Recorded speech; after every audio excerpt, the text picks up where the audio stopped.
आधी रात से कुछ ऊपर का समय हो चुका था। दूर दूर तक सन्नाटा फैला हुआ था। कहीं भी कोई भी आवाज नहीं आ रही थी। रात भर जागने वाला चौकीदार भी सो चुका था। श्याम राव खर्राटे भर के सो रहा था। कितने खर्राटे भरते हो? तुम्हारे साथ तो कोई सो भी नहीं सकता। पर श्याम राव को कोई फर्क ही नहीं पड़ता। वह तो गहरी नींद में था। और आजकल तो नींद में बोलने भी लगे हो। एकदम से बोल देते हो कि साथ वाला डर ही जाए। इसी तरह श्याम राव की पत्नी सरला मन ही मन में बोले जा रही थी कि अचानक घर के बाहर से रुक रुक कर यह आवाज आने लगी। ये कैसी आवाज आ रही है? पहले तो कभी ये आवाज नहीं सुनी। थोड़ी देर रुककर आवाज जोर से आई। अजी सुनते हो? जल्दी उठो, ऐसे क्या घोड़े बेचकर सो रहे हो? क्या हुआ? नींद में क्यों उठा रही हो? अरे इतनी गहरी नींद में भी क्या सोना कि घर में कुछ हो जाए और पता भी ना चले। तो ऐसा क्या हो गया? तुम्हें कुछ आवाज नहीं आ रही क्या? तुम बोल रही हो, वह आवाज आ रही है, और इसीलिए रात में तुमने मुझे उठाया था क्या? अरे मेरी आवाज तो दिन में सुन लेना। और कोई आवाज नहीं आ रही क्या? इतनी देर में वापस से वही आवाज आ गई। अरे यह कैसी आवाज है?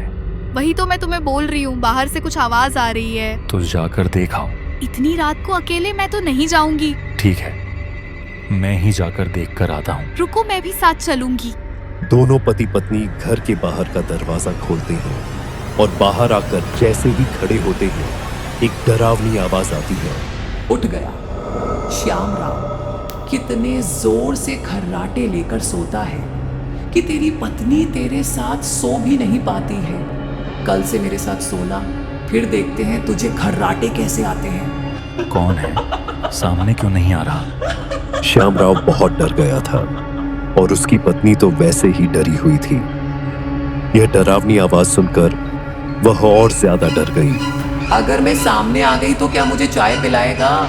इतना सुनते ही श्याम राव की पत्नी सरला बेहोश हो गई और पीछे से श्याम राव के ऊपर गिर गई। ऐसा होते ही श्याम राव को लगा पीछे से किसी ने दबा दिया है और वह भी वहीं पर गिरकर बेहोश हो गया।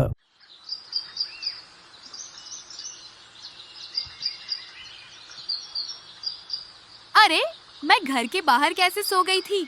मुझे सिर्फ इतना याद है कि रात में अजीब सी आवाज आई थी और मैं घर के बाहर आई और उसके बाद फिर मैं यहीं पर गिर गई थी। अरे उठो, तुम यहाँ क्यों सोए हो? मुझे नहीं पता। रात में जब मैं बाहर खड़ा था तो अचानक मेरे पीछे से किसी ने मुझे दबा दिया और मैं गिर कर बेहोश हो गया। पहले हम चाय पीते हैं, फिर एक बार वापस बाहर चलकर देखते हैं कि आवाज कहाँ से आ रही थी। हाँ, यही ठीक रहेगा। जब मुझे पहली बार आवाज आई तब मैं कमरे के अंदर थी और आवाज धीमी आई थी। बिल्कुल सही। पर जब हम बाहर आए तब आवाज जोर से आई थी। इसका मतलब है आवाज भैंस के तबेले की तरफ से आ रही थी। तो चलो उधर ही चलकर देखते हैं।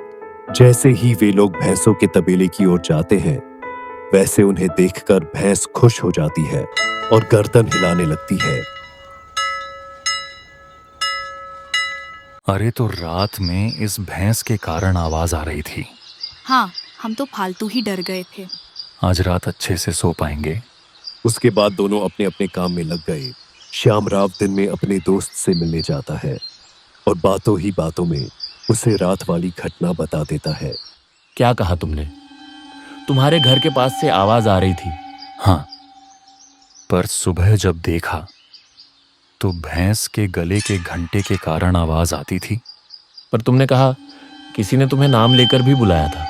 अरे हाँ, इस पर तो मेरा ध्यान ही नहीं गया।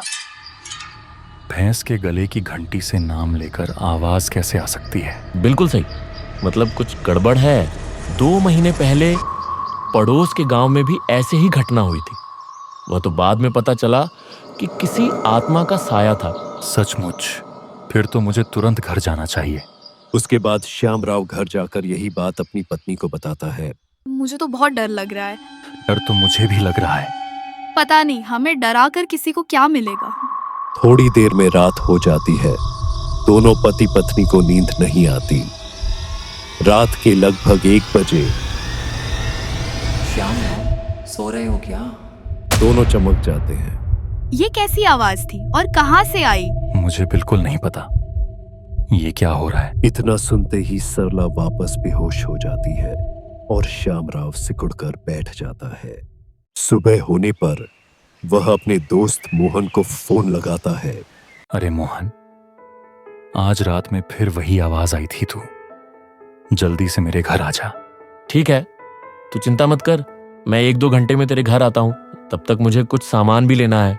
मोहन जब श्यामराव के घर आता है तब मोहन, तुम इतना बड़ा स्पीकर क्यों लेकर आए हो? थोड़ी देर रुक जाओ, पहले मैं इसका कनेक्शन कर दूं। उसके बाद मैं तुम्हें समझाऊंगा कि ये मैं क्यों लाया हूं। मोहन भैंस के तबेले में जाता है।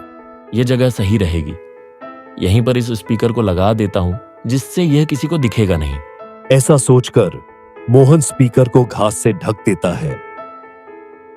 पता नहीं हमसे मोहन क्या चाहता है और क्या कर रहा है। भगवान करे मोहन भैया जो कर रहे हैं उस कारण से रात वाली आवाज आना बंद हो जाए। अब मैं घर के अंदर चलकर स्पीकर के तार को कनेक्ट कर देता हूं। मैंने जो खिड़की से अंदर तार दिए हैं, उस तार को बिजली के स्विच में लगा दो और चालू कर दो। ठीक है, कर देता हूं, पर मुझे समझा तो सही तू क्या कर रहा है। थोड़ा इंतजार करो, मैं जब बाहर से आवाज लगाऊं तब स्पीकर को चालू कर देना। यह कहकर मोहन वापस तबेले की ओर चले जाता है। ठीक है श्यामराव, अब स्पीकर को चालू कर दो। अब मैं इस रिमोट से स्पीकर के वॉल्यूम को बढ़ाता हूं। जैसे ही मोहन ऐसा करता है, अजीब टाइप की आवाज आने लगती है।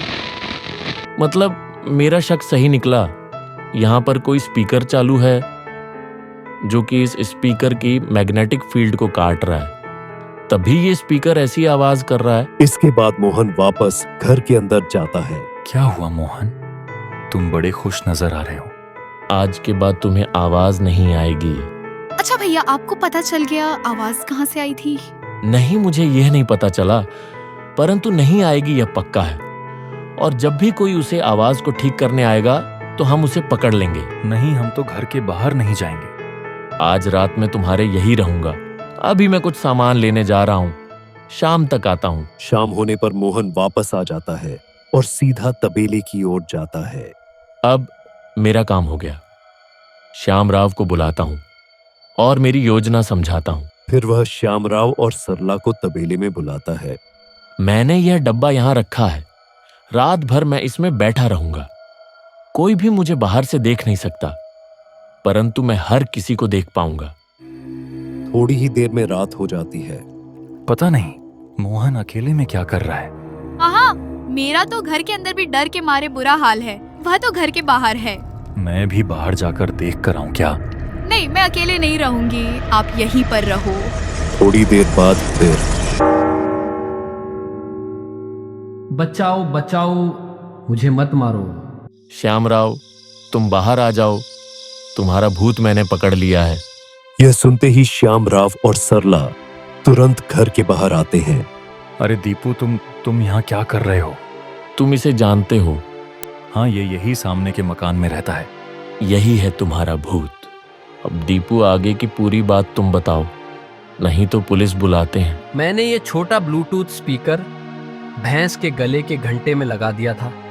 मेरे पास ऐसे 2 स्पीकर है। रात में जब इसकी बैटरी खत्म हो जाती तब मैं आता और इसे बदल देता। अच्छा, इसीलिए पहले भैंस के गले के घंटे की आवाज आती थी। हाँ, ऐसा ही था। और उसके बाद उस स्पीकर को फोन से कनेक्ट करके मैं तुम्हें डराने की आवाज निकालता था। पर तुम ऐसा क्यों करते थे?